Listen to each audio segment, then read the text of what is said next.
It was a night of epic boons and epic failures.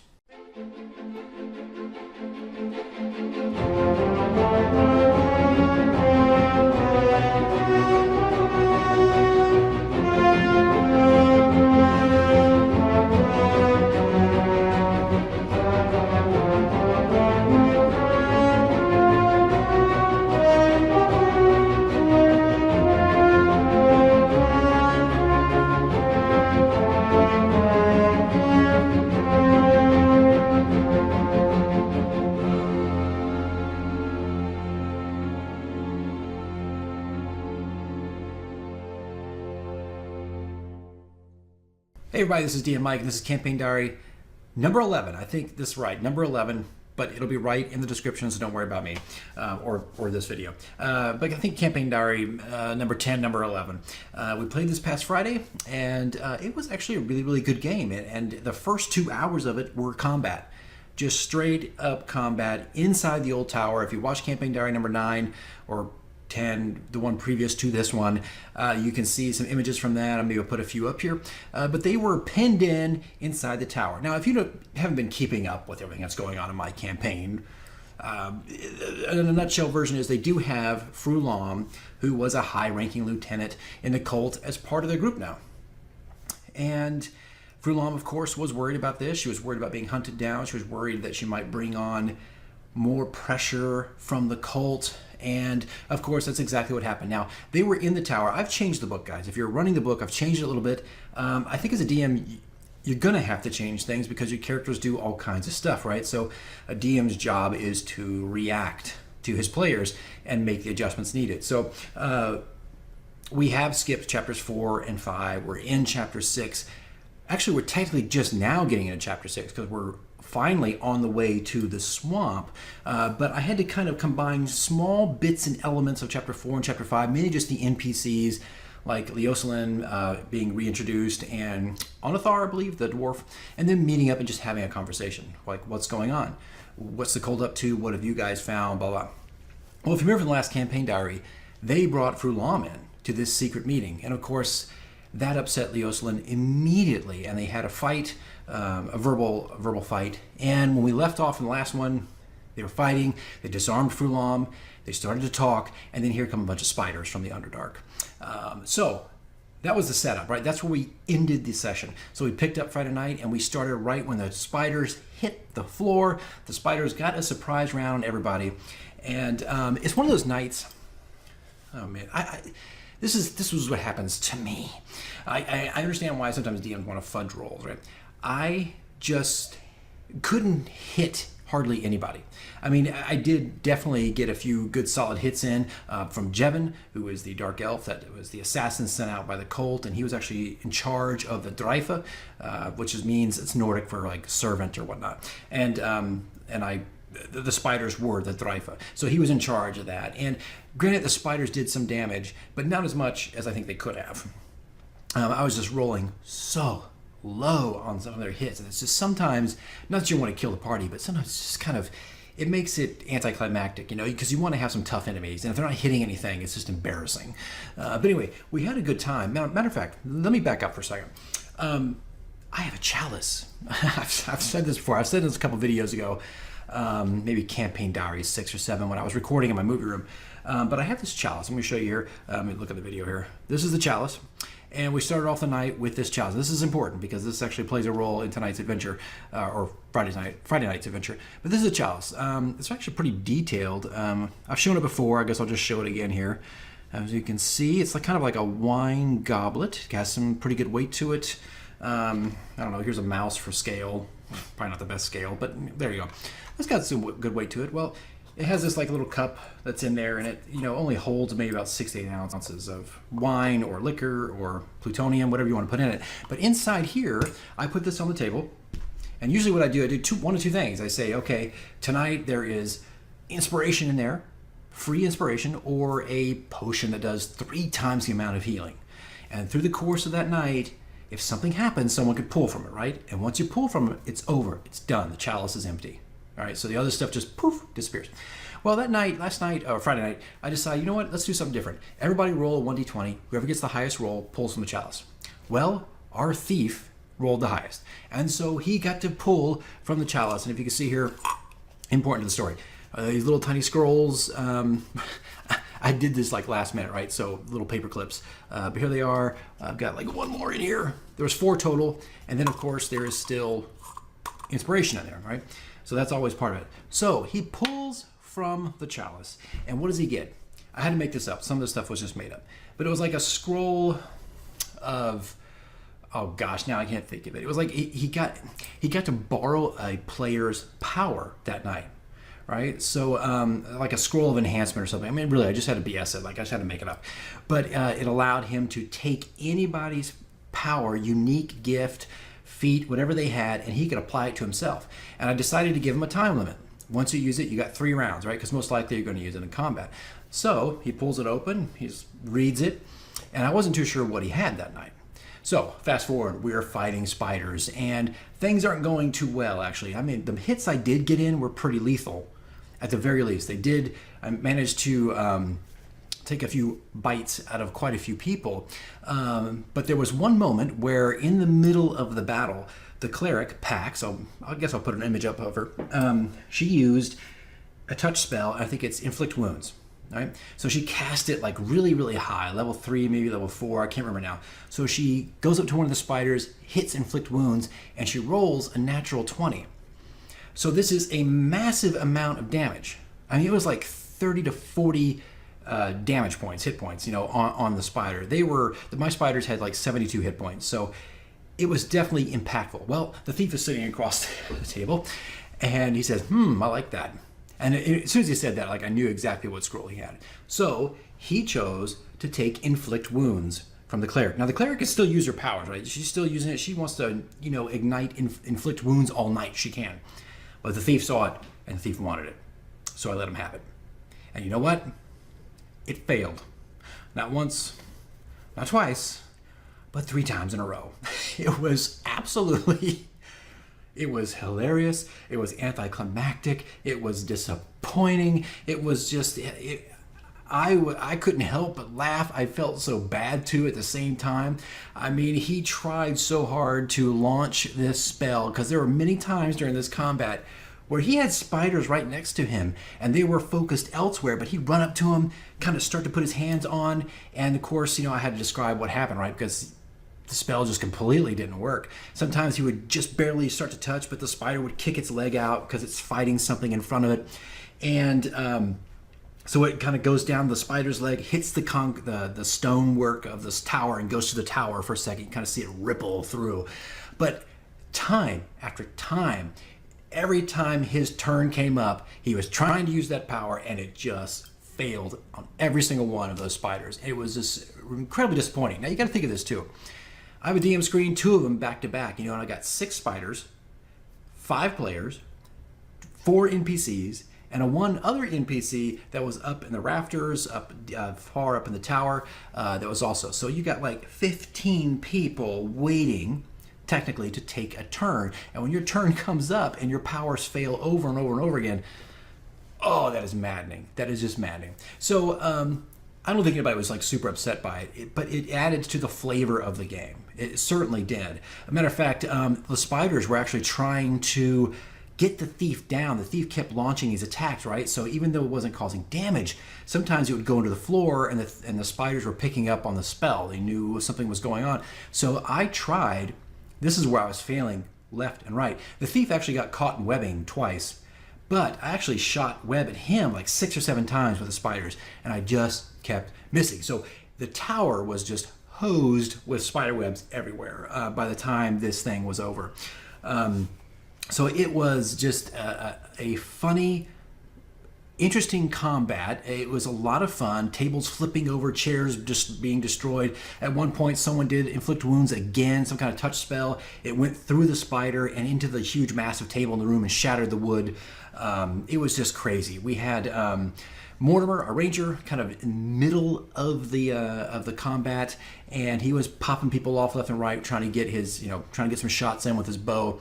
At one point, one of the spiders was trying to get away because it was almost dead. It just was trying to get out of there. It rose about 20 feet off the floor, and I think Mortimer hit it with an arrow, and in its momentum, it got hit and it just kind of kept going, slammed into the stonework of the tower. Everybody could see like a huge cracks starting to form, and like the tower and the pillars shifted for a moment, because this is a tower that was old and was kind of being refurbished, like they were rebuilding a lot of the things, so it was still under construction. And that foreshadowed another unfortunate event that happened during this combat. So we're running combat. I got spiders going all over the place. Now here's what I did. I felt this was a good call, if I could say it was a good call. The assassin, Jevon, who's a dark elf, he's a drow, but I like the term dark elf. I don't know, elves come in a lot of varieties, right? You say elf, high elf, wood elf, regular elf, half elf, and whatever. But he's a drow, he's a dark elf hired by the cult. You can see his introduction into Hoard of the Dragon Queen in, I think, radio drama number 10 of Flesh and Ice, or Ice of Flesh. I kept switching the title by accident. But you can see when he's introduced. And the only reason why he's there is to hunt down Fulam. And he found her there with them, all right? So, but as an assassin, I felt like it was ridiculous for me to put his initiative on the board. I didn't want them to know at first somebody was attacking them elsewhere, right? So I just made a call. I did not put any kind of initiative up on the board. I actually just made it up. I knew when I wanted him to attack. And while they're fighting the spiders, this is what I was doing, whoever like really did like a critical hit on one of the spiders was causing trouble, suddenly, at the end of the round, everybody's gone, even spiders. At the end of the round, like 4 or 5 daggers would come from the ceiling and come down and hit the player. And twice I rolled natural 20s, so I was hitting hard with Jevon. And people would spin around, they don't know where it came from. They would try to do perception checks, they didn't see anything. Other combatants on the field were saying, hey, can I see that? Did I see that? And of course they were facing all the wrong directions. It wasn't until about 4 or 5 rounds into it, they actually spotted something, a person up in the tower. And of course it was Jevon just hopping from the rafters, and the gargoyle statues and different things up there, almost like, Batman and Arkham Knight, or Arkham Asylum. They're all the same. But jumping around, and eventually he is dealt with. But that's how I ran the assassin. I felt like, why would I want to put it up there? I don't want them to know about him. I don't want them to know when his turn is coming up. Sometimes I would do it not at the end. I would do it somewhere in the middle, right? So I was very floaty. I don't know. I just gave him random initiative every single time. And to be honest, I didn't roll anything. I just felt, for story purposes and drama, these beats needed to happen, right? So, I don't know, just a little side thing. If you're running an assassin and you don't want people to know about it, of course, don't put it on the board. Don't put it on the DM screen.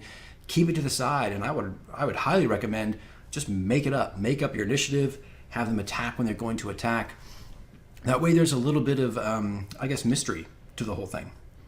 Well, long story short here, because we played for 3 hours. First 2 hours were combat. I mean, we really got into it with the spiders. It just took up a tremendous amount of time. We were all having fun, mind you, but it was like the first 2 hours of gameplay. And they were starting to take them down one by one. At that point, somewhere along the line, about halfway through this combat, Leoslin steps in. I didn't give him an initiative either.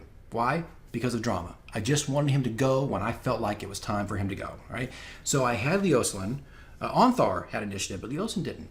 So Leoslin, suddenly, at the end of a round, comes running up and smacks the hell out of Fulam. Starts attacking her with his staff. And of course, I remember everybody at the table like, what? Like, it just came out of nowhere. And it was done on purpose, again, to create just drama. Like, what the hell is going on? Well, in Leoslin's mind, Fulam had led them into a trap. Fulam had trapped leadership, the people who were investigating the cult, and these new, these heroes that have come, and he felt like she had done this. So he goes to attack Fulam, and of course Fulam spins around to try to face whoever's attacking her, and at that moment, the next round, a spider actually managed to get a hold of Fulam, did some serious damage, poisoned her because of that, and Fulam and Leoslin were actually going back and forth for a while there. Later in the combat storm, our tank rushed up and started taking on Leoslin. And I remember, Leoslin's no match for just about anybody in this campaign, just no match, especially Storm. He started to attack him. And I remember specifically asking, okay, is this lethal damage or non-lethal? And Storm straight up did lethal damage. Now, I'm sure in the book, I don't remember off the top of my head, I don't think there's really anything on Leosolin. He's just kind of, you probably could borrow like a peasant score or something from the player's handbook or Dungeon Master's Guide or something. I don't know, something like that, the monster manual. But I mean, I thought he would be pretty low on the totem pole when it comes to hit points in his armor class. And Storm made short work of him very, very quickly Leosolin managed to get like 2 or 3 attacks in on Frulam, totally throwing her off and exposing her to the spider attack. So, matter of fact, the assassin did not interfere at that moment because he saw what was happening. Anyway, they're still fighting the tigers, the spiders. Leosolin now is being dealt with by Storm. And there was one moment where there's like 2 or 3 spiders left out of 6. One is like facing Pax. There's a huge pillar right here. And Mortimer, my ranger, is kind of over here. Maybe I'll put a map up, just kind of show the setup here. And this spider was almost dead. It shot a web up to the tower, and it was trying to like leave the situation because it was almost dead. It had like 10 or 15 hit points left. It was ready to go. So it starts to go up while the Mortimer hit it hard. I mean, just slammed it with some arrows from across the room. And because of that, the spider ended up swinging into one of the pillars. And at that point, the pillar fell. So I took a 4-sided die. I said, okay, look, here's the pillar. If I roll a 1, it rolls this way, 2, 3, 4. Basic, right? Well, Pax was right here. I rolled the 4-sided die, and I rolled a 1. So here comes the pillar crushing down on Pax. And I gave her, of course, a saving throw to try to get out of the way, a dex saving throw. And unfortunately, she failed it. And she took a massive amount of damage, dropped to 0, and was done. Just underneath this pile of rubble. The characters acted pretty swiftly, though. They really did. They got in there really, really quick. Everybody at this point had compressed into the middle of the tower because the spiders were moving in. They were just trying to get to Frulam. They weren't expecting to fight all these people. So there was like a last-ditch effort. So in those last few rounds, Pax is out, Pillar's fallen. I think the thief was still stuck in webbing. Storm is fighting Leosolin because he just kind of came out of nowhere. Onthar and them are still fighting all the remaining spiders, but all those spiders are trying to move in to try to take the last killing shot on Frulam. But, long story short, they finally do kill all the spiders. So all around the tower, I kind of flipped the spiders upside down. It's kind of gross. But all around them are these dead spiders. And so there's still an issue, though. There's a moment of quiet kind of comes over everybody as everybody's like, okay, we've got to get Pax out. We've got to save her. They're getting her out of the rubble and trying to heal her at the same time. They eventually pull her out. But Jevon is still there. The Dark Elf is still up top. At one point during the combat, though, the thief cast darkness on him. He managed to find him up there. You could see a silhouette, and because he got a huge, like a high perception check. So he threw darkness up there. So it made it difficult for them to spot him, and vice versa. Well, the fairy, my druid, Althea, had a good idea. She telepathically talked to the fairy to say, go up there, because this fairy, there's 2 of them. There's Cricket, who's captured, and there's a new one they've named Clover. Her real name is Anodyne, but they call her Clover. So she has the ability to turn invisible. Of course, as soon as she attacks or anything like that, it just goes away. So she said, hey, look, telepathically, of course, go invisible, go up there, and use your pixie dust to highlight them so we can get them. And we'll be ready. We're going to have, all of us down here are going to fire our bows and arrows, whoever had them, right at that spot, see if we can get them. Right? Because at that point, they were starting to have a conversation. They couldn't spot him directly, but they knew he was up there. They're having a talk. And they didn't know this. The players didn't know this, but the spiders were up there for quite a while. Like when they all came to the tower and they're having this conversation with Onathar and Leosolin, Jevon had already placed the ambush. He was ready, but he didn't pull the trigger on it because something unusual was happening down in the tower, and that was Frulam was not a prisoner. they thought she was. They thought these people, Leoslin and all these other people, had taken her prisoner. So they were there to really just kill her, so she would not give any intel away. But Jevon did not pull the trigger because he saw that she walked in freely, that she had a sword, that she was armed, that she was talking with people. So he kind of put it together that obviously she is not under any kind of torture or pressure. She has joined with them. So this was important to him as a character. Like, if he failed the assassination attempt, he at least had new intel. That's how he was operating. That's how he was working. So he waited to pull the trigger on that. So he was watching this whole thing go down before the spiders eventually dropped. Well, anyway, back to the fight. The fairy does fly up there. They all kind of get their bows ready, and Frulam and him are both having this conversation. And then Althea gives her the go. She casts, she throws off the pixie dust as almost like an attack. She becomes visible. She flies down, and they fire at the exact same time. And I think only 2 people hit out of maybe 3 that shot something. But really superficial wound. It wasn't really a lot. He didn't really get hit profoundly. There's better words here. There's better words. I need coffee. It didn't do much damage. So Jevon was actually impressed. He was impressed with how they had done that. All right. So he took the arrows, pulled them out of his armor, and kind of said, "Hey, look, we're going to meet again." And he vanished outside the tower. He kind of dropped 3 little silver balls right down in front of everybody, because everybody was so grouped together, and everybody got to a chance to get out of the way. And they exploded when they hit the bottom. Just puffs of smoke and a couple bits of shrapnel. It hit a few people, but again, superficial wounds. And then he escaped. So we come to the end of the night, really. I mean, the last 30 minutes was them trying to figure out what to do next. Onathar was pissed.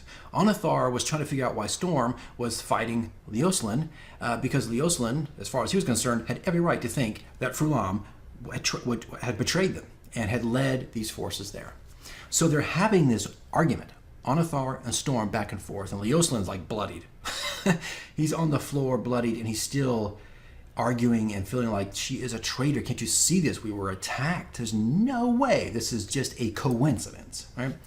So Althea, our druid, just knocks it out of the park. I just felt like it was such a fantastic idea. It didn't even occur to me. Like, I never would have thought of this personally as a player. But if you look at I think it's the Dungeon Master's, not the Dungeon Master's Guide, the Monster Manual, or I know it's not called the Monster's Manual. Where is it? Oh, it is called the Monster's Manual. Whoa, man. Wow, I need coffee. There is a particular power that fays have, and they're able to touch someone and understand their emotional state, what they're feeling, what they're going through, and almost they can get a feel for their alignment, which I know is kind of more of a technical term, but they can get an understanding of what they're at. And so Onathar is on the fence. He does not sure about this. Leoslin does not believe her at all. And so Althea says, "Hey, wait a minute. The fairies have this gift to be able to tell us." They could look into their hearts and find out who they are. Let's do this on Frulam. And would that quell? Would that, satiate you? You would stop being suspicious if you knew who she was. Now, I thought it was a brilliant idea. I mean, that power is very rarely used, and this is a prime situation to use that power. So, Onathar at first was like, okay. But he said, wait a minute, I want you to test it on me first. So he did. The pixie came down, sprite, whatever you want to call him. The fairy came down and touched him, and she kind of really immediately came back with exactly who he was and his emotional state. And really, I had to give kind of a technical alignment, like what he is. So, and in the world, of course, Onathar was completely convinced. And so was Leoslin, because he saw it. So she flies over to Frulam. Frulam kind of removes her gauntlet, puts her arm out. The fairy touches her. And there was a lot of emotional states for Frulam. One was fear, she was anxious, she was conflicted, but her technical alignment was changing. She wasn't like this evil character. It was more like a chaotic neutral. She's still conflicted, she's in pain, she's having moral dilemmas, but the evil side of her is leaving, right? So it kind of balanced out. And that seemed to satisfy Leocelyn and the others. They know she's conflicted. I mean, like, I don't know how your thing has worked out. If you had Frulam come into your group, that's something I never would have even bet on. But here we are. And I think it's actually introduced quite an interesting friction. But at the same time, I think after this scenario came up, we're starting to work past that. Frulam is changing. The characters are changing. They're getting a little more attached to one another. So it's been an interesting, interesting encounter, interesting dilemma in a way. I think everyone had every right to be suspicious. But anyway, regards to all that, it does quell the situation. So they go back to town, and really the last thing is they needed to figure out, okay, we have to go to the mirror. How do we get there? Now, this is one failing. I'm sure I could Google this and find this, and I certainly will. But there's an issue with the maps because I really don't know. I think the book says 14 days or something like that. I have to look at the book again. But I really wanted to have some kind of scale on the Forgotten Realms map that I think it's Blando did. But there's nothing there. There's nothing there at all. But for whatever the reason, on one of like on a small map of Greenest, you do have a scale. So I don't know why the huge Forgotten Realms map didn't have anything available for this adventure to kind of like map out. Because what if they didn't want to go straight line? What if they wanted to go around this way and do all kinds of things? You know, at one point there was a discussion because they went back to El Terrell. They kind of recouped themselves. The Order of the Gauntlet sent an escort to make sure they were okay. They got through the night, and there was actual discussion of taking a boat because they were at El Terrell. We could go down the river and then go north across the Sword Coast and get off like at Waterdeep. But again, I was stuck with this dilemma of like, well, how far is that? I mean, I don't know. How many days? How many rations do you buy? All those kinds of things kind of came up. I'm sure I will find something online, but it's just another one of those things I felt like should have been on the map to begin with. I don't know. I could be wrong, guys. Maybe the map's more art. You know, it's just like it's an art piece more than anything like that. But whatever.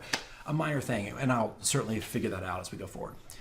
But that was the end of the night. They get back to El Terrell, and they kind of recoup themselves. In the morning, they had to make a crucial decision. And Onthar was there with them to help them make that decision. I really thought they were going to take a boat, which I was fine with.